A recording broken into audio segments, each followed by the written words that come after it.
지금 이제 밖에 나가면 단풍이 아름답게 된 것을 볼 수가 있습니다. 저는 계속 뭐 새벽기도 왔다 갔다가 또 다니엘 기도는 저녁에 있으니까 요즘엔 해도 빨리 지고 저녁에 새벽에 나갔다 오고 저녁에 나갔고 낮에는 계속 이제 집에서 뭐 일하거나 자거나 뭐 애 보거나 뭐 이렇게 이제 하다 보니까 뭐 단풍이 된지 몰랐어요. 근데 어제 낮 시간에 좀 나갈 일이 생겨서 이제 운전을 하면서 가보니 산에도 참 단풍이 아름답게 든 것을 보았습니다. 어떻게 여러분들 단풍 좀 보고 사시나요? 네, 뭐 저와 비슷한 인생을 살고 계시는 분들이 계시는 것 같습니다만 한 번쯤 이렇게 단풍의 아름다움을 보고 아름다움을 느낄 수 있는 것도 참 감사한 일 같습니다. 삶의 여유가 너무 없어서 봐도 보이지 않았던 시간들이 있었다면 오늘 이 시간 큰 은혜 받으시고 돌아가는 길에 단풍도 보시면서 단풍이 벌써 들었구나. 이 아름다운 모습들이 왜 이렇게 됐을까? 그냥 뭐 때가 되니 그런 거지 라는 생각보다는 그것을 만드신 하나님과 그렇게 이끌어 가시는 하나님, 그리고 이 단풍이 결국에 또 떨어지고 겨울이 오고 봄이 왔을 때 봄꽃이 피어나는 그 아름다운 우리 세상, 우리의 인생을 또 묵상할 수 있는, 생각할 수 있는 시간이 되었으면 좋겠습니다. 우리가 이제 저번 주 말씀을 좀 살펴보면 다윗이 범한 범죄에 대해서 하나님께서 나단 선지자를 보내주셔서 그 잘못을 지적하신 상황을 계속 이제 살펴보고 있습니다. 오늘도 그 얘기를 좀 끝내고 싶었지만 좀 그 후속 좀 이야기를 좀 다뤄볼 건데요. 다윗이 큰 죄를 지었습니다. 모르시는 분들을 위해서 잠깐 설명해 주면 부하가 전쟁터에 나가 있을 때 그 부하 아내와 동침을 했고 그것을 그냥 뭐 없이 살아가려고 했는데 아이가 생기는 바람에 이것을 덮으려고 부하를 집으로 불려들여서 동침을 하게 하려고 했지만 그것이 여의치 않아서 부하를 전쟁터에 앞장 세워서 죽이는 엄청난 일을 훌륭한 왕 다윗이 행했습니다. 그래서 하나님께서 선지자를 보내서 잘못했다라고 이제 책망을 가르쳐 주셨는데 그 선지자가 비슷한 상황, 다윗의 잘못을 바로 이야기하지 않고 비슷한 상황을 먼저 이야기하자 어떻게 그런 일이 있을 수 있는가라고 하면 다윗이 노발도발했죠. 그 죽여야 된다고 막 그렇게 했는데 선지자가 당신이 그와 같은 죄를 지었습니다 라고 이야기를 했죠. 그러한 책망을 받은 다윗은 바로 회개합니다. 그런데 하나님께서 그 회개를 받으셨어요. 용서해 주신 거예요. 엄청난 죄지만, 엄청난 잘못이지만 용서해 주신 거예요. 그래서 우리는 이러한 스토리를 보면서 이런 생각이 들 수 있죠. 하나님 너무 쉽게 용서해 주시는 것 아닌가? 너무나 끔찍한 죄악인데 어떻게 우리와의 그 피해자의 가족들과의 합의는 이루어진 건지 어떤 보상은 이루어진 건지 뭐 그런 얘기는 사실 전혀 없어요. 전혀 없는데 이제 용서해 주신 것이라는 말이죠. 그리고 또 피해자인 우리야라는 사람이 죽기 전에 왜 하나님이 전지전능하신 하나님이 다윗을 막지 않으셨는가? 뭐 이런 질문들이 생길 수 있어요. 그러나 우리는 이러한 말씀을 보면서 이 땅에서의 어떤 범죄도 그러하지만 하나님 앞에서의 죄를 생각할 때 나와 사람 중심의 피해와 범죄의 정도의 사고방식을 재해석해서 하나님 중심으로 하나님 앞에서의 죄악은 무엇이고 하나님 앞에서 하나님을 업신여기고 모른 척하고 무시하는 것이 어떤 의미인지를 우리가 깊이 생각하고 묵상하고 우리가 예수님을 믿는다면 그것을 바꿔야 된다라고 말씀을 드렸습니다.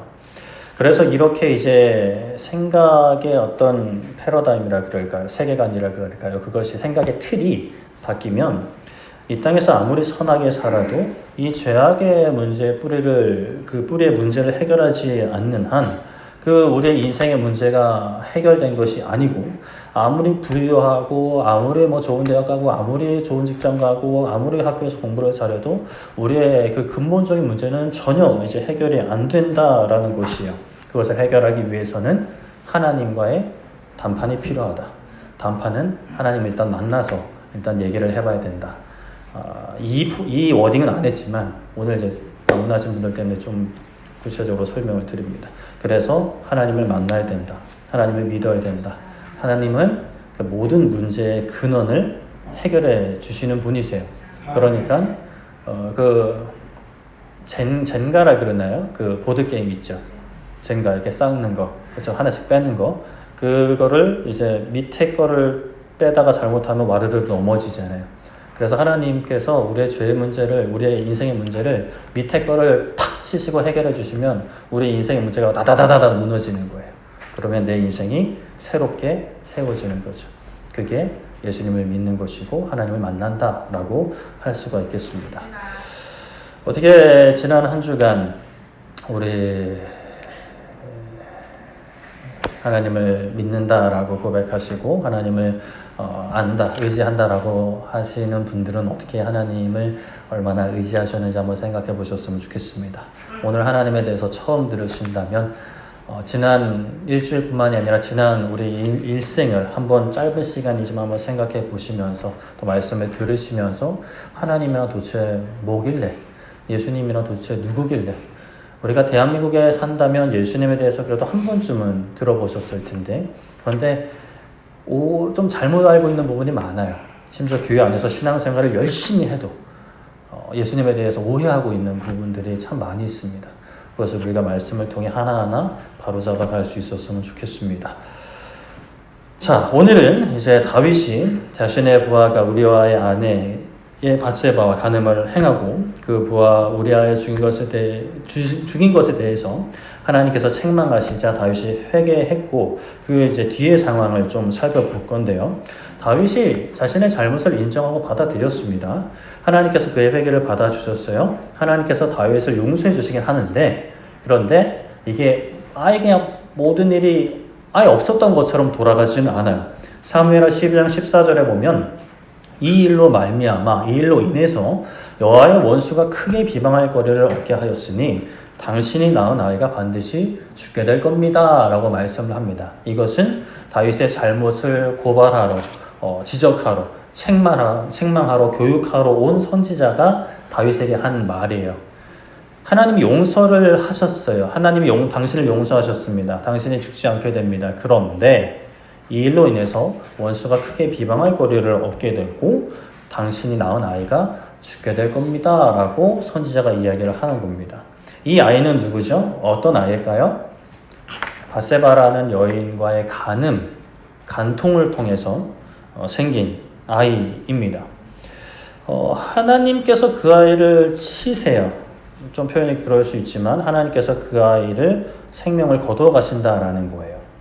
밧세바가 이제 다윗 왕의 그 간음을 통해 낳은 아이를 데려가시고자 하는데 그가 심히 앓기 시작합니다. 어떤 병인지는 자세히 나와 있지 않지만 죽을 병에 걸린 것처럼 알아가요. 또 선지자가 죽는다라고 했으니까 다윗이 어떻게 할까요? 하나님께 금식하면서 기도합니다. 무엇을 기도하죠? 이 아이를 살려달라. 아무리 내 죄 때문에 죽게 되는 것이지만, 내 죄 때문에 태어난 아이지만 하나님 그래도 살려달라, 살려주세요. 그런데 어떻게 됐을까요? 7일 만에 그 아이가 죽고 맙니다. 하나님의 말씀대로 이루어져요. 그런데 이 아이가 죽고 난 이후에 다윗의 모습이 좀 특별하다 그럴까요? 좀 특이합니다. 그 사실을 그냥 받아들이는 것으로 보여요. 아니, 그게 뭐가 특이해요? 그럼 받아들여야지 어떻게 할 건데요? 근데 한번 생각을 해볼게요. 일단 다른 걸 다 떠나서 내 자녀가 나보다 먼저 세상을 떠난다. 받아들일 만한 부모가 많지는 않을 것 같습니다.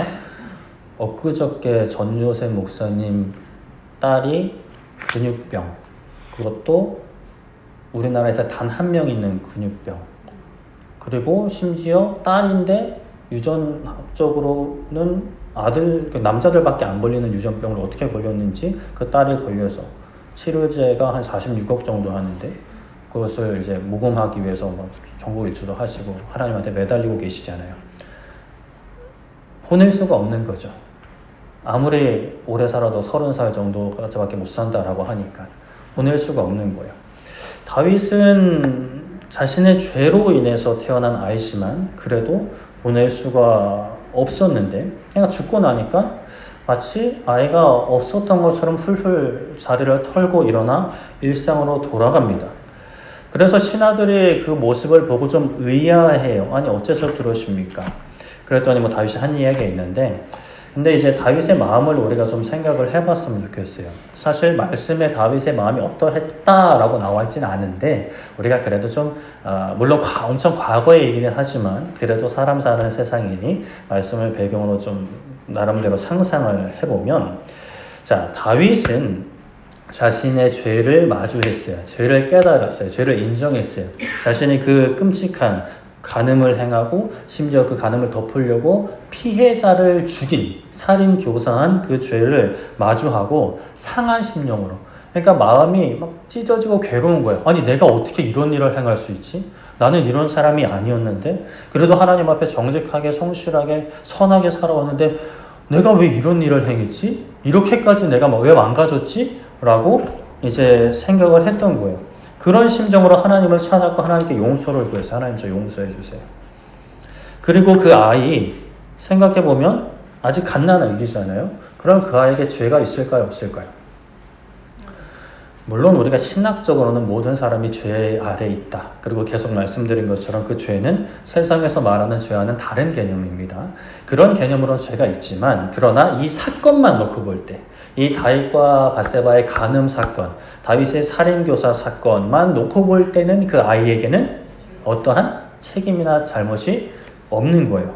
근데 그러한 상황 속에서 지금 죽는 존재가 누구예요? 벌을 받는 존재가 누구예요? 다윗이 아니라 그 아이인 거란 말이에요. 그러면 다윗이 마음이 좋았을까요? 없었을까요? 좋았을까요? 좋지 않았을까요? 좋지 않았겠죠. 내가 안 죽어서 다행이다 라고 생각하지는 않았을 것 같아요. 그래서 자신이 할 수 있는 것 금식하면서 기도하는 것밖에 없는 거예요. 하나님 앞에 하나님의 뜻을 좀 돌이켜달라고 매달리는 것밖에 없는 거예요. 근데 하나님께서 거듭하셨어요. 내 잘못 때문에 사랑하는 사람이 아플 때, 내 자녀가 고통을 겪게 될 때, 우리 부모님들은 그렇지 않으세요? 자녀가 아파요. 그러면 이게 내 잘못이 사실 물론 내 잘못 때문에 아플 수도 있지만 내 잘못이 아닌데도 내 책임처럼 느껴질 때, 그럴 때 있지 않으세요?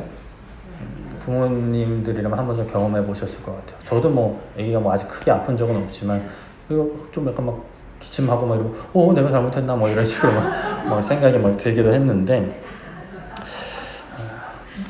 웃으세요? 그렇습니다.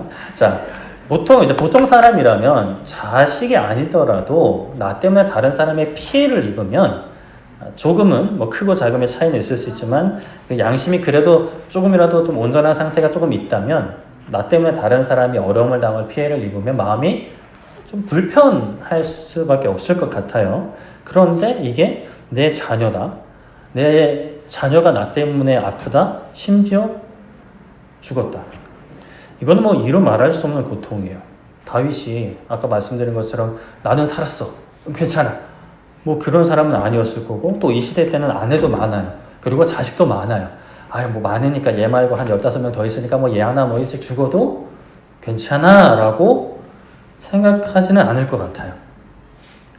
자식이 많으신 분들은 한번 생각을 해보세요. 요즘은 둘, 셋, 이 정도니까 옛날에 우리 어른들 8명, 10명, 12명 이렇게 낳으셨을 때도 그렇다고 10명 넘어간다고 해서 한 명 죽는다고 해서 그게 덜 아프느냐? 그건 아닐 것 같습니다. 아무리 많아도 한 명이 아프거나 한 명이 죽으면 부모 마음은 똑같이 내 모든 자녀를 잃어버린 것 같은 심정이지 않을까 싶어요. 이후에 좀 시간이 흘러서 다윗이 어떤 일이 있었느냐면 다 큰 아들이 자기를 죽이려고 해요. 반역을 일으키는 일이 일어납니다. 그리고 심지어 자신의 후궁, 다윗의 후궁을 아들이 동침을 해요. 왜 그러냐 하면은 그렇게 함으로써 백성들에게 내가 왕이다! 내가 아버지의 힘을 이어받았다! 내가 아버지를 쫓아냈다라는 걸 보여주려고 그런 행동을 의도적으로 사람들 보이는데 천막치고 그런 일을 행합니다. 그런데 그 아들이 죽었을 때 다윗이 어떻게 하느냐? 내 아들 압살롬아, 내 아들 압살롬아 울면서 사람들이 보던 말대로 통곡을 하면서 슬퍼하는 모습을 보여요. 그러면 이때 이 갓난 아기지만 그래도 이 아이가 죽었을 때 다윗의 슬픔이 적지 않았을 것이라고 추측을 할 수 있을 것 같아요. 여러분들은 아픈 일을 겪을 때, 마음이 아프고 괴로운 일을 겪을 때, 그것이 내 잘못이다, 아니면 내 잘못이 뭐 거의 없는 억울한 일이든, 그런 힘든 사건을 겪을 때 좀 어떻게 반응하는 편이실까요? 내가 왜 이런 일을 당해야 하는 생각부터, 누구 잘못인지 따지기도 하고, 어떻게든 상대방의 잘못을 이렇게 끄집어내가지고, 이제, 네가 더 잘못했잖아. 그때 이랬잖아. 지난번에 뭐 그랬잖아. 10년 전에 그랬잖아. 뭐 이런 식으로 이렇게 다른 사람을 탓하기도 하고, 아니면 이게 다른 사람 잘못인데도 내 잘못으로 이제 여겨지는 그런 마음의 성향인 분들이 계세요. 다 내가 끌어안고 어떻게든 이제 내가 어떻게든 하려고 하는.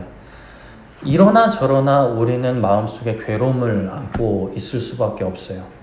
근데 다윗은 어떠했을까요? 12장 23절에 보면 그 신하들이 물어본 거예요. 아니 왜 애가 아플 때는 금식하시더니 애가 죽으니까 훌훌 털고 식사를 하십니까? 라고 물어보니까 다윗이 지금은 죽었으니 내가 어찌 금식할까? 내가 다시 돌아오게 할 수 있겠니? 내가 그에게로 가겠지. 나도 언젠가 죽을 거야. 근데 그는 내게로 돌아오지는 않을 거야. 다시 살아나진 않을 거야. 라고 이야기를 합니다. 이게 뭘까요? 아니 뭐 죽었으니까 끝났어. 뭘 기도할 필요 뭐 있어. 나 밥 먹을 거야. 이런 의미보다는 이 표현 자체는 참 냉랭한 표현 같아요. 근데 아까 말씀드린 것처럼 여러 가지 정황, 그리고 다윗의 성품, 이후에 일어났던 다윗의 모습들을 볼 때에 이 표현들은 굉장히 뭐라 그럴까? 자신의 죄를 깨닫고 상한 심령으로 통회하며 어떤 그런 마음이 그대로 담겨있는 상태에서 깊은 아픔이 담겨있는 고백이 아닐까. 그냥 아픔을 이렇게 막 이제 울면서 표현은 하지 않지만 그냥 그 아픔을 속으로 다 오롯이 자기가 감당하는 거죠. 이 모든 게 내 잘못으로부터 시작되었으니 그냥 이 상황을 받아들이는 방법밖에 없는 거예요. 하나님이 그렇게 하신다고 하셨으니까. 너무 큰 잘못을 하나님 앞에 지어서 할 말이 없는 거예요. 살려달라고는 기도했지만 이미 하나님이 데려가셨으니까, 하나님이 말씀대로 하셨으니까, 뜻대로 하셨으니까 내가 뭐 할 수 있는 게 있겠나. 그냥 식사합시다. 이러고 밥을 먹는 거죠. 그리고 나서 무엇을 하느냐? 사무엘하 12장 24절 상반절에 다윗이 그의 아내 바세바를 위로하고 그에게 들어가 그와 동침하니 그가 아들을 낳으매 라고 말씀을 합니다. 이 아이가 죽은 일로 슬퍼하는 사람, 사실 다윗보다 더 슬퍼했을 것 같은 사람이 바로 그 여인, 그 아이의 어머니 바세바가 아닐까 싶어요. 바세바도 어찌되었건 왕이 명령했겠지만 어찌되었건 간음을 같이 행했고 죄를 지었습니다. 그렇게 이제 죄를 짓고 생긴 아이가 죽었어요. 어찌되었던 자신의 아이가 죽은 거예요. 어머니로서 괴로운 일이 아닐 수 없죠. 부성애보다 모성애가 더 강하다 뭐 이렇게 이야기를 합니다. 제가 봐도 좀 맞는 것 같아요. 그렇게 힘들어하고 있는 바세바에게 다윗이 위로합니다. 그녀의 마음을 살피고요. 그와 동침을 하고 아들을 낳게 됩니다. 이게 이제 이게 무슨 위로냐라고 생각하실 수 있겠지만 이 시대 과거의 정서를 생각할 때 아들을 낳는 것은 굉장히 큰 기쁨이죠. 그러니까 아이를 잃어버린 사람에게 새로운 아들로, 새로운 사랑으로 그 아픔을 잊게 해주고 싶은 다윗의 마음이었겠다라고 생각을 해볼 수 있어요. 그런데 여기서 하나님이 또 등장을 하십니다. 어떻게 등장하시냐? 24절 하반절부터 25절까지 보면 그 아이의 이름, 태어난 아이의 이름이 솔로몬이라 하니라. 여호와께서 그를 사랑하사 선지자 나단을 보내 그의 이름을 여디디야라고 하시니 이는 여호와께서 사랑하셨기 때문이다 라고 말씀을 합니다. 자, 여러분 솔로몬 들어봤죠? 여기서 솔로몬이 태어납니다. 하나님께서 이제 솔로몬을 나중에 왕으로 삼으시는데 바세바를 통해 아들을 낳았는데 그의 이름을 이제 다윗과 바세바는 솔로몬이라고 지었고, 그런데 중요한 포인트는 하나님께서 선지자를 보내서 말씀하시는 건 내가 그 아이를 사랑한다 라고 말씀을 하세요. 그리고 그 아이의 이름은 솔로몬이기도 하지만 하나님이 주시는 또 다른 이름 여디디야. 여디디야라는 단어의 의미는 여호와께 사랑을 입었다라는 의미를 담고 있어요.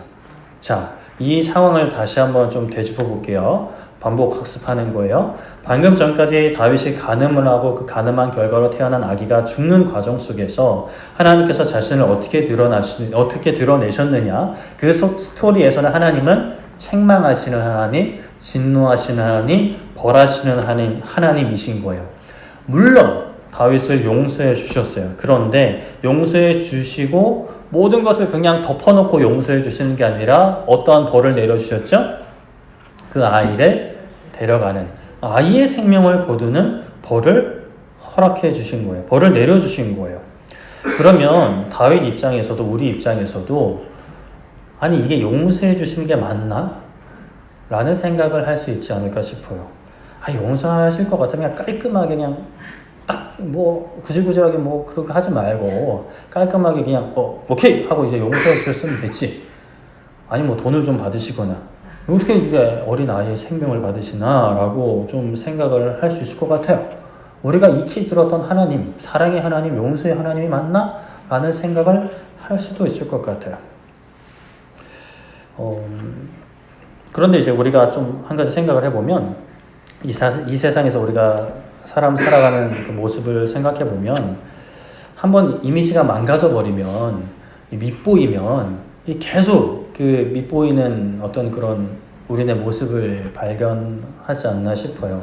뭐 연예인들도 그렇지만 우리 일상에서도 이게 뭔가 좀 미워 보여. 그러면 숨만 쉬어도 막 미워 보이고 밥 먹는 것부터 막 꼴 보기 싫고 막 그런 이제 안타까운 모습이 우리 가운데 있을 수 있는데 하나님 보시기에 다윗과 밧세바는 어땠을까요? 그 아이는 어땠을까요?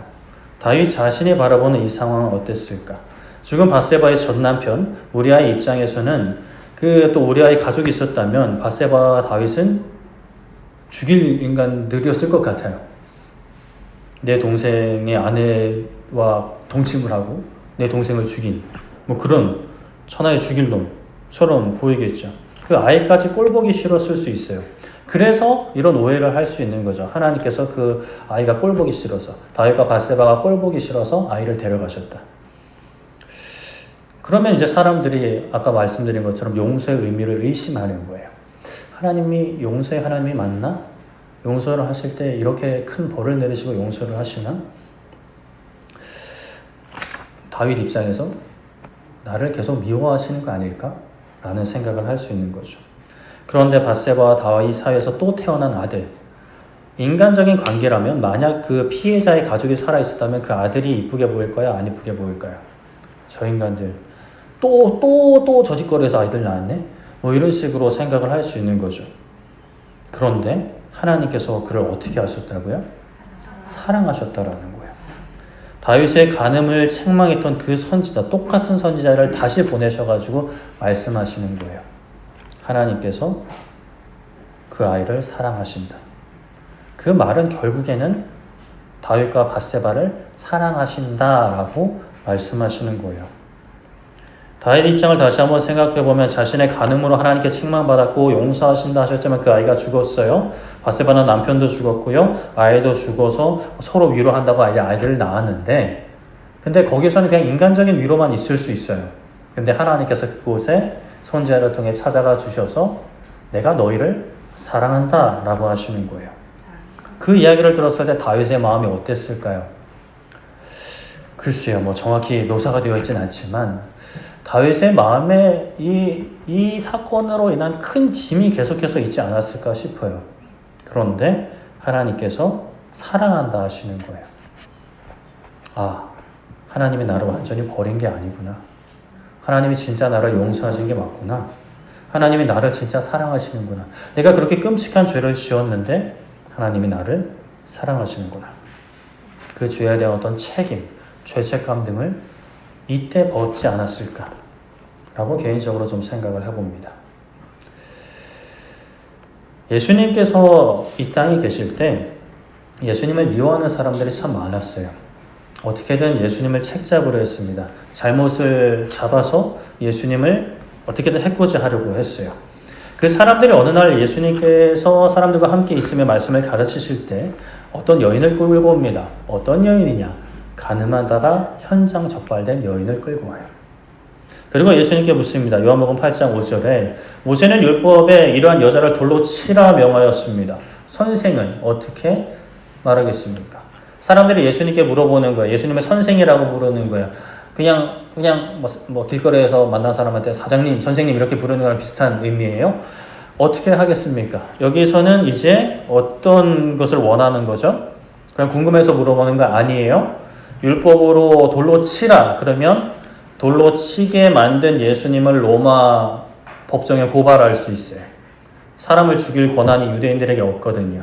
그런데 그것을 피해서 그건 좀 아닌 것 같은데 라고 한다면 이 예수라는 선생이 모세의 율법을 무시한다, 하나님의 율법을 무시한다 라고 걸고 넘어질 수 있는 상황인 거예요. 예수님께서 어떻게 하셨냐? 그 말을 들으시고 몸을 굽히사 손가락으로 땅에 무엇을 쓰셨다 합니다. 근데 무엇을 쓰셨는지 참 궁금한데 말씀에 나와 있지 않아요. 그래서 학자들은 여러 가지 죄의 목록들, 그 모인 그 사람들의 죄의 목록들을 쓰셨다라고 추측하기도 하고, 또 어떤 사람들은 농담반 진담반으로 이것들을 죽여 살려 이런 말씀을 이런 글을 쓰셨다 이렇게 이제 얘기도 하는데, 몰라요. 모르고 하여튼 쓰시고 또 말씀하시기를 8장 7절에 그들이 묻기를 마치 아니하는지라 이에 예수님이 일어나 이르시되 너희 중에 죄 없는 자가 먼저 어떻게 하라고요? 돌로 치라 하시고 말씀을 하십니다. 자, 예수님은 여기서 그 돌로 치라는 율법을 부정하진 않으세요. 그러니까 간음이 그렇게 돌에 맞아 죽을 정도로 심각한 죄라는 것을 부정하지 않으세요. 그런데 사람들에게 말씀하시는 거예요. 너희들은 죄가 없니? 라고 물으시는 거죠. 사람들은 그럴 수 있을 거예요. 나 간음은 안 했습니다. 거짓말은 했는데, 도둑질은 조금 했는데, 폭력 행사는 좀 했는데, 저는 간음같이 더러운 범죄는 안 했습니다. 라고 이야기할 수 있을지 몰라요. 그러나 이 예수님의 말씀이 사람들의 양심을 건드립니다. 하나 둘씩 자리를 떠나가는 거예요. 간음까지는 행하지 않았다 하더라도 그 마음속에 아주 작은 죄라도 있는 것이죠. 사람들이 다 떠나가고 여자와 예수님 둘이 남자, 예수님께서는 그 여인에게 너를 고발한 사람들, 너를 정죄한 사람들, 너를 이 자리에 끌고 온 그 사람들 어디 있느냐라고 물으십니다. 그때 여인이 대답하되 주여 없나이다. 예수님께서 말씀하십니다. 나도 너를 정죄하지 않는다. 그 죄가 아니라는 게 아니라 너가 죄 있다라고 하지 않겠다. 그러니 다시는 돌아가서 죄를 범하지 말아라 라고 하십니다. 예수님께서 간음한 여인을 용서하신 거예요. 왜 그러셨을까요? 그 이해관계가 없어서 그러셨을까요? 아니면 그 몰려온 사람들이 예수님을 해코지 할 것을 아니까 그 상황을 벗어나려고 그 여인만 일부러 너는 내가 이제 곤란한 일 안 겪게 하려고 용서해 줄게 이렇게 용서해 주신 걸까요? 아니겠죠. 이 사건은 크게 두 가지 내용을 담고 있습니다. 하나는 모든 사람이 죄가 있다라는 거예요. 아무리 선하게 살아도 일평생 세상 기준으로 하면 단 하나의 작은 죄라도 있고, 그러나 그것을 떠나서 성경적인 개념으로 하면은 하나님을 모르는 것 자체가 죄가 되니까요.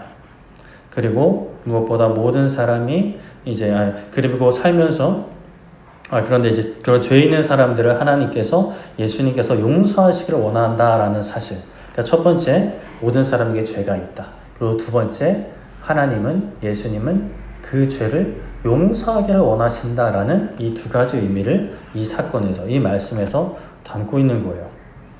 예수님을 믿으면 구원을 받습니다. 예수님을 믿지 않으면 구원이 없습니다. 라고 말씀에서, 교회에서 이야기합니다. 우리는 그렇게 믿어요. 기독교인들은 그렇게 믿습니다. 자, 그런데 이것을 오해하는 사람들이 굉장히 이상하게 편협한 존재로 예수님을 묘사해요. 아니, 어떻게 신이라는 양반이 자신이 만든 피조물을 제대로 관리를 못해가지고 감당이 안 되니까 지옥으로 보낸다. 또는 자기를 안 믿는 거 하나만으로 지옥에 보낸다. 온갖 나쁜 일을 한 사람도 나만 믿으면 천국 간다. 이게 신이 맞냐? 이게 공평한 신이 맞냐? 전지전능한 신이 맞냐? 라고 세상에서 이야기하는 분들이 계세요. 이게 완전히 틀린 말은 아닌데 굉장히 악의적으로 왜곡하고 편집된 표현입니다. 하나님이 예수님을 이 땅에 보내셨어요. 예수님이 이 땅에 오셨습니다. 그런데 예수님을 이 땅에 보내신 것은 우리를 죽이려고 오신 게 아니에요. 이미 죽은 상태에 있다가 영원한 멸망의 상태에 들어가는 우리를 구원하시기 위함이에요. 용서하기 위함입니다. 디모데전서 2장 4절에 이렇게 말씀합니다. 같이 한번 읽어볼까요? 시작. 하나님은 모든 사람이 구원을 받으며 진리를 아는 데 이르기를 원하시느니라. 아멘. 하나님이 원하시는 게 뭐라고요? 모든 사람이 구원을 받는 거예요. 진리를 알아서, 해답을 알아서, 답을 알아서 정답을 맞추기를 바란다라는 거예요. 얼마 전에 수능을 봤죠. 수능은 어느 정도의 분별력을 둬서 이렇게 공부 잘하는 친구들, 조금 이제 좀 공부랑 안 친한 친구들 좀 이렇게 하기 위함이지만, 하나님이 문제를 내시는 것은 다 맞추게 하시려고, 다 정답 처리해 주시려고, 있는 거 없는 거 다 이제 막 알려주시면, 학교에 그런 과목 있잖아요. 체육 같은 거. 안 그랬어요? 저 때는 이렇게 이제 그 중학교 때 그런 선생님 계셨어요. 수업 시간 되면 놀아! 이러면서 공 던져주는 선생님. 너무 좋은 선생님. 어떤 활동도 안 해요. 그냥 노는 시간이에요, 체육 시간. 그리고 시험 한 주, 이주 돼서 책 가져와라 하고, 자, 24페이지 네 번째 줄 밑줄 쳐, 26페이지 다섯 번째 줄 밑줄 쳐, 이러고 그냥 20문제 내면 20개 찝어주는 선생님. 그런 분이 계셨어요. 너무 좋죠. 근데 이제 다 그러면 이제 문제가 생기겠죠. 근데 사실 이렇게 체육 한 과목만 그러니까 라떼는 좀 그런 분들이 계셨습니다. 요즘에는 그런 분들이 계신지 모르겠네요. 그런 분들이 계세요. 그러니까 어떻게든 맞추게 해주려는, 어떻게든 성적 좀 끌어올리게 해주려는 분들이 계세요. 하나님이 그러신다는 거예요. 우리가 이걸 좀 잘못 오해하면 하나님이 막 다 지옥에 보내려고 막 다 죽이려고 막 이런 존재로 우리가 오해할 수 있는데, 하나님은 그런 분이 아니라는 거예요. 근데 우리는 또 이런 질문을 해요, 사람들을. 저도 이런 질문 해봤는데, 아니, 그러면 구원하기를 원하면 지옥을 없애면 되는 거 아니에요? 지옥 안 보내면 되잖아요. 천국만 만들고 왜 굳이 지옥을 만들어가지고 그러세요? 라고 저도 과거에 이런 생각을 해봤어요. 이게 답을 못 내려서 나 혼자 그냥 끙끙 앓던 그런 시간들이 있었어요. 그런 생각을 해봐요. 물론 지옥이라는 곳이 실존한다고 믿지만, 자, 이 땅에서 이 하나님과의 관계 문제가 해결이 안 되고 인생의 문제가 해결이 안 된 상태에서 천국에 가면 그것이 천국일까요? 아무리 환경이 좋다 그래도 그들의 마음속에 이 문제가 해결되지 않은 상태로 그곳에 가면 그것은 또 다른 지옥이 될 겁니다. 그렇지 않아요? 아무리 재벌들 돈이 많다고 해도 다 천국처럼 살까요? 다 행복하게 살까요? 물론 여유있게 즐겁게 사는 분들도 많으시겠지만, 그 속에서 하루하루 괴로워하면서 너무 괴로워서 그 집안을 떠나거나 아니면 이 세상을 스스로 떠나는 분들이 계시다라는 뉴스를 우리가 가끔 접하게 됩니다. 그러면 천국과 지옥은 상황에 달려있는 게 아니에요. 좀 이 하나님의 이 마음, 좀 우리를 구원하고자 하는 그 마음을 좀 비유로 완전히 표현하기는 좀 어렵긴 한데, 좀 굳이 억지로 좀 생각을 해봤습니다. 뛰어난 의사가 있어요. 이분은 이 A라는 제 이름 그냥 박승인이라는 이 의사분은 정말 아픈 사람도 치료하며 살릴 수 있는 의술이 있고 또 그 의료 장치가 있어요. 그래서 이 의사는 환자를 치료하고 싶어요. 그래서 사람들에게 이야기합니다. 이 병 있는 사람 우리 병원으로 찾아오세요. 그러면 제가 치료해 드리겠습니다. 병원비 그냥 있는 만큼만 주세요. 안 주셔도 됩니다. 오기만 하세요. 치료해 드립니다. 라고 광고를 했어요. 그런데 사람들이 어떻게 생각할까요? 의심 반 믿음 반 나아가는 사람도 있을 거고, 아니면 끝까지 안 나가는 사람도 있어요. 왜 그럴까요? 저 거짓말이야. 아니, 의사가 진짜 고치고 싶은 마음이 있으면 직접 우리 집에 와서 좀 나도 진찰 좀 해주고, 앰뷸런스를 보내주든지 하면 될 거 아니야. 근데 왜 굳이 내가 병원까지 가야 돼? 라고 생각하는 사람들이 있을까요? 없을까요? 세상에는 이상한 사람들이 꼭 있습니다. 있어요. 그런데 그런 생각을 해볼 수는 있을 것 같아요. 좀 귀찮은데, 병원까지 꼭 가야 돼? 라고 생각할 수 있을 것 같아요. 근데 또 의사 입장에서는 이런 거죠. 이 의료 장비, 어디더라? 연대 가면은 그 항암 치료하는 몇 층짜리 의료기기가 있다 그러던데, 그런 것들이 있으면 이제 들고 갈 수는 없잖아요. 그러니까 오라 그러면 우리는 어떻게 해야 돼요? 즐거운 걸어서라도 가야죠. 부산에서 서울까지라도. 그 딸내미 하나 살리겠다고, 좀 표현이 죄송합니다. 딸 한 명 살리겠다고 전국 일주까지 하는데요. 뭐 서울까지 가는, 신촌까지 가는 거 뭐 어렵겠어요. 그 환자가 병원에 갈 수 없다면 그건 좀 얘기가 달라져요. 진짜 막 아예 일어설 수 없는 사람이라면 누군가 데려다 줘야겠죠. 그런데 그 환자가 충분히 병원에 나갈 체력도 있어요.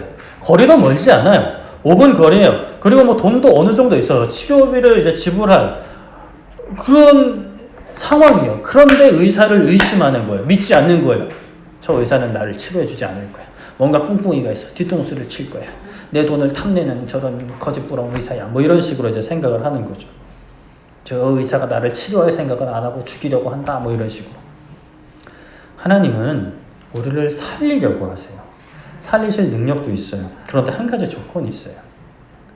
내가 살려줄 테니 내게로 나오라 하세요. 나올 상황이 안 되는 사람들에게 그런 요구를 하시는 게 아니에요. 하나님은 다 하세요. 나오라 하세요. 너를 살릴 준비가 다 되어 있으니까 나오기만 하라 하세요. 나를 찾기만 하라고 하세요. 그것도 어느 장소로 가는 게 아니라 하나님은 어디에나 계실 수 있는 분이라서, 어디에나 계시는 분이라서 그냥 마음속으로 하나님을 인정하고 하나님을 받아들이기만 하면 된다라는 거예요. 무엇을 받아들여요? 하나님께서 나를 사랑하고 나를 살릴 수 있는 존재라고, 나의 인생의 모든 능력을 해결할 수 있는 존재라고 믿고 그 믿음의 한 걸음, 하나님, 저 하나님 믿을래요. 하나님 받아들일래요. 이전에는 하나님 없이 살았지만, 하나님을 모르고 살았지만 이제는 하나님 알고 살아갈래요. 하나님을 의지하며 살아갈래요. 라는 그 고백, 그 진실된 고백. 모든 의심이 사라지지 않아도 괜찮아요. 처음부터 모든 의심이 사라지고 믿습니다 이러면서 나가는 사람은 그렇게 많이 없을 것 같아요. 저는 목사가 돼서도 해결되지 않은 의심들이 있었어요. 그런데 약간의 의심은 괜찮아요. 아니, 의심 좀 많아도 괜찮을 것 같아요. 하나님은 자신을 찾는 자를 기다리고 계세요. 그것도 아주 가까이서. 저 문 바로 뒤에서 똑똑하자마자 문 벌컥 여시려고 대기하고 계신단 말이에요. 자신이 만든 피조물을 지옥에 넣는 신이 진짜 신이라며 거짓말에 속아서 하나님을 찾지 않는 것, 너무나 안타까운 일입니다. 하나님은 보여주세요. 우리가 나이 들어가면서 신체의 노화를 통해서 사람은 한계가 있다는 것을 보여주시고 경험하게 하세요. 또 육체의 죽음을 통해서 사람 인생의 끝이 있다.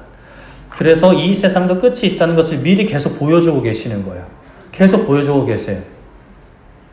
그렇게 우리에게 끝이 있으니 그 끝이 오기 전에 준비하라 하세요. 겨울이 오기 전에 겨울을 준비하듯이, 봄이 오기 전에 봄을 준비하듯이, 인생의 끝이 오기 전에 그 마무리를 준비하듯이 이 땅의 것들은 한계가 있고 끝이 있으니 영원한 것을 준비하라 하십니다. 그런데 많은 사람들이 그것을 준비하지 않아요.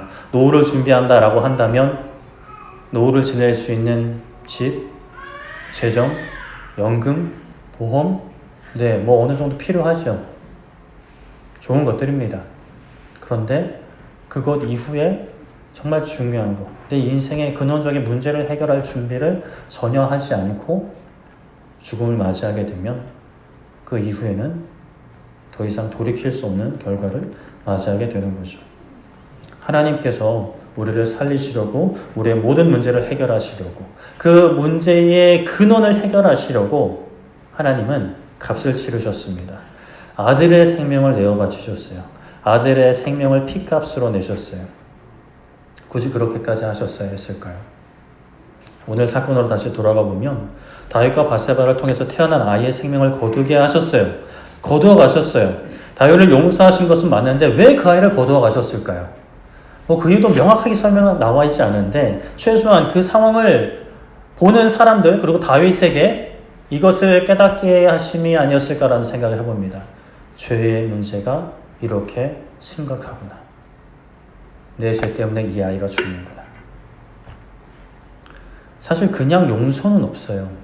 하나님도 우리를 치료해 주시려고 하는데, 용서해 주시려고 하는데, 회복시켜 주시려고 하는데, 살려 주시려고 하는데 그냥 덮어놓고 하시는 게 아니에요. 누군가 값을 치러야 되는데 우리는 값을 치를 능력이 없으니까 하나님이 자신의 아들을 보내셔서 우리 대신 죽게 하셨어요. 우리가 받아야 할 그 책임을, 그 벌을 대신 감당하게 하신 거예요. 그러면 그것을 믿기만 하면, 인정하기만 하면, 받아들이기만 하면, 그리고 한번 받아버리고 한번 받아들이고 땡 이러고 하는 게 아니라 받아들이고 그 안에 계속 살아가면, 근데 어차피 받아들이면 못 무릅니다. 계속 그렇게 살아가야 돼요. 그렇게 받아들이면 내가 값을 치른 것처럼 나의 모든 죄를, 다윗에게는 아직 예수님이 오시기 전이라, 예수님이 그 일을 행하시기 전이라 아들을 죽이셨지만, 아들인지 딸인지 모르겠네요. 아이를 죽이셨지만 예수님이 이미 해결해 주셨어요. 우리가 갚아야 할 그 값을 치러주신 거죠. 우리를 살리시려고요.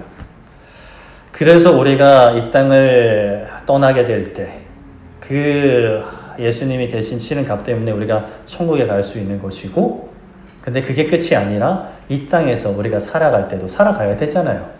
요즘에 길면 80년, 100년까지도 살잖아요. 살아가야 되는데 이 땅에서도 우리가 서로 미워하고 다투고 해치고 돈 때문에 괴로워하고 환경 때문에 사람 관계 때문에 힘들어하고 이러한 모든 우리를 힘들게 하는 모든 문제를 해결해 주시려고 자신의 아들을 희생시키신 거예요. 요한복음 3장 16절 우리 같이 한번 읽어보겠습니다. 시작. 하나님이 세상을 이처럼 사랑하사 독생자를 주셨으니 이는 그를 믿는 자마다 멸망하지 않고 영생을 얻게 하려 하심이라. 아멘. 하나님이 우리를 사랑하신 거예요. 우리를 멸망하지 않게 하시려고요.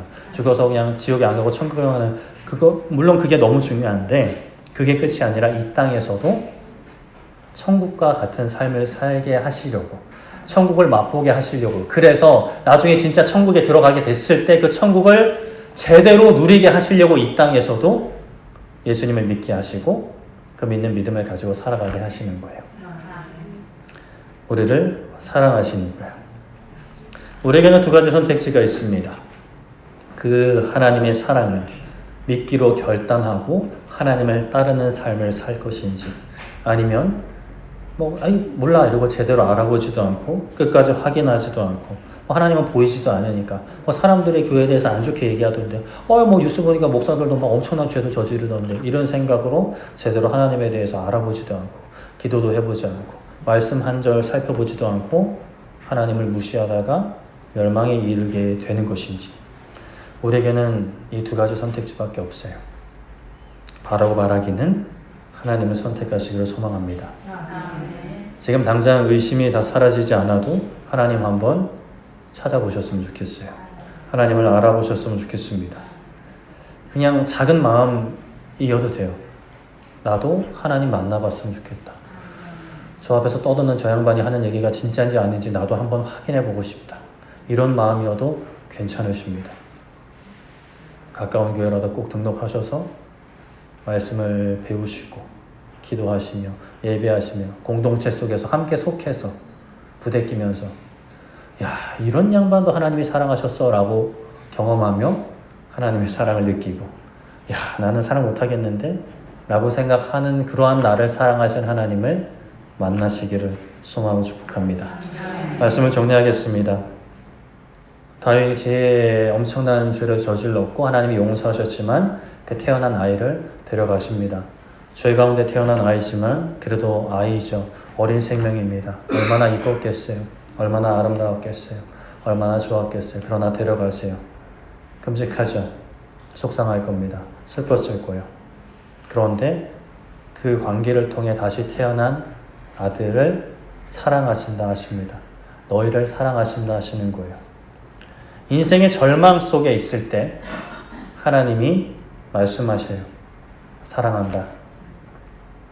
여디디야. 사랑한다. 여러분들이 어떤 인생의 절망 속에 있든 어떤 어려움 속에 있든 하나님께서 여러분들에게 오늘 하고자 하시는 말씀 그거예요. 내가 너를 사랑한다. 내가 너를 안다. 내가 너를 구원하고자 한다. 나와 함께 하겠니? 나를 믿을 수 있겠니? 조금 의심이 들 수 있지만 그래도 나와 함께 가보겠니? 라고 말씀하시는 줄 믿습니다. 그 믿음의 한 걸음 내딛으셨으면 좋겠습니다. 그렇게 내딛을 때 정말 우리 겨울에 그렇잖아요. 산에 가보면 저 나무가 다 죽은 것처럼 보여요. 이렇게 그 초록색 나무가 아니고 낙엽 떨어진 나무들. 진짜 죽은 것처럼 보이잖아요. 근데 봄이 되면 순이 나고 이파리가 올라오고 꽃이 핍니다. 우리의 인생의 절망 속에 있을지라도 하나님께서 만져주실 때 꽃이 피어납니다. 인생의 꽃을 더 늦기 전에, 너무 늦게 피어도 사실 그것도 감사하지만 너무 늦기 전에 피우지 마시고 오늘 이 시간 찬양하며 결단하시고 그 작은 움직임을, 작은 꽃 하나를 피어나갈 수 있는, 그래서 그 작은 꽃이 꽃밭이 되고 군락지가 되어서 야, 너무 아름답다라는 탄성이 세상으로부터 나올 수 있기를 우리 모두 소망하고 축복합니다.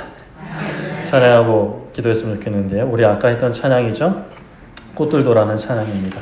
이곳에 생명샘 솟아나 눈물꽃이 지나갈 때에 머지않아 열매 맺히고 웃음소리 넘쳐나리라. 그날에 하늘이 열리고 모든 이가 보게 되리라. 마침내 꽃들이 피고 우리의 인생에도 꽃이 피게 될 겁니다. 예수님 찾을 때, 하나님 찾을 때 꽃이 피게 될 겁니다.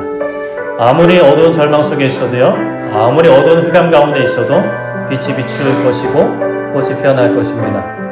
그 하나님 더 이상 외면치 마시고 꼭 받아들이시길, 영접하시기를 소망하고 축복합니다.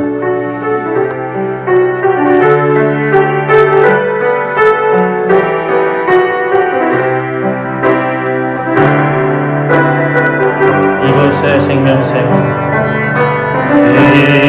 이곳에 생명샘 솟아나 눈물꽃이 지나갈 때에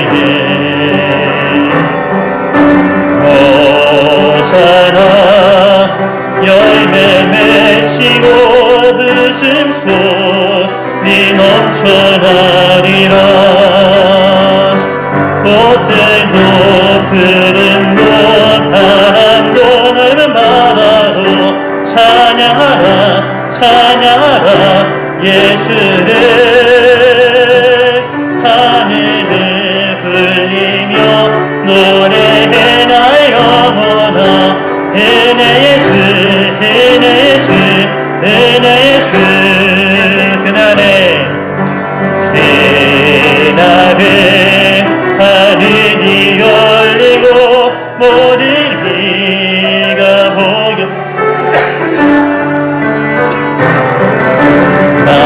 마침내 꽃들이 피고 영광의 주가 오시리라. 꽃들도 구름도 바람도 넓은 바다도 찬양하라 찬양하라 예수를.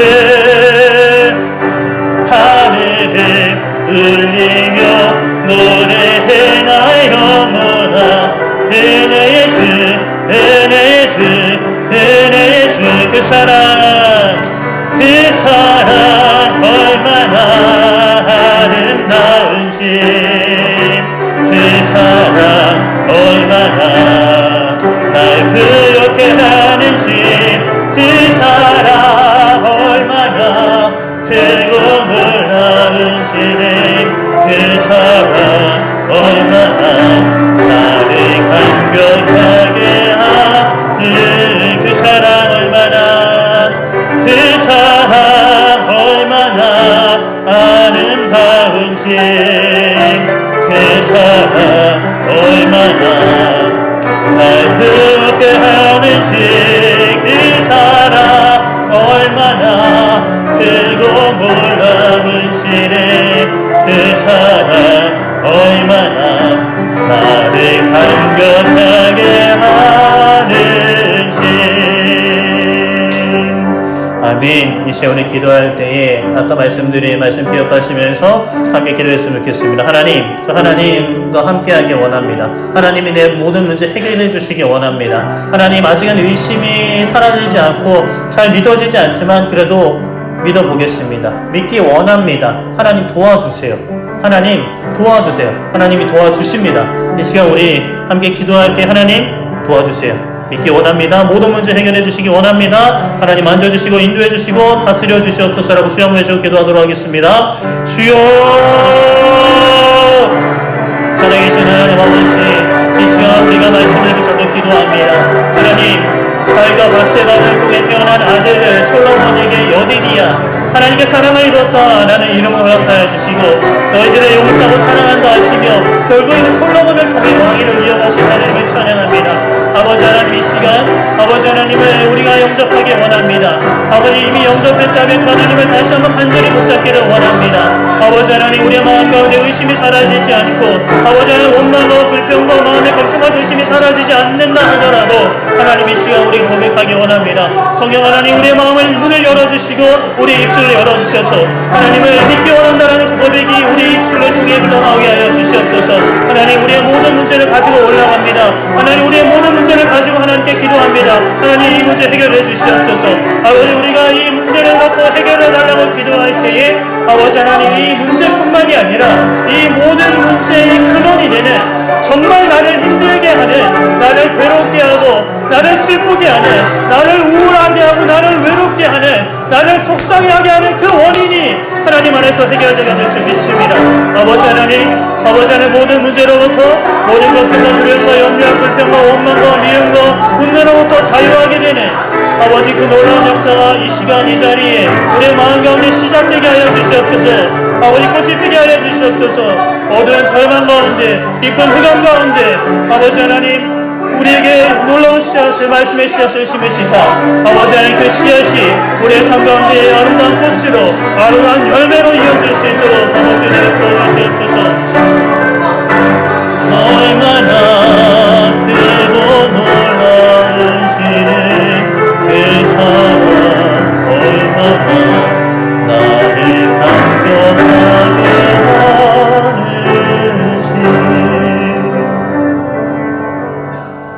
살아계신 하나님, 이 시간 우리가 하나님을 찾습니다. 하나님, 참 오랜 시간 돌고 돌아 이 자리에 왔습니다. 우리의 해결되지 않은 모든 문제들 아버지 안에 안고 하나님 앞에 나아갑니다. 하나님, 우리의 모든 문제를 해결해 주시는 하나님을 찾습니다. 하나님을 의지합니다. 우리의 마음 가운데 들어와 주셔서 우리의 삶을 다스려 주시고 책임져 주시옵소서. 그 모든 문제로부터 해방되는 놀라운 역사가 오늘 이 시간 우리의 삶 속에 시작되게 하여 주시옵소서. 감사드리며 예수님의 이름으로 기도드립니다. 아멘.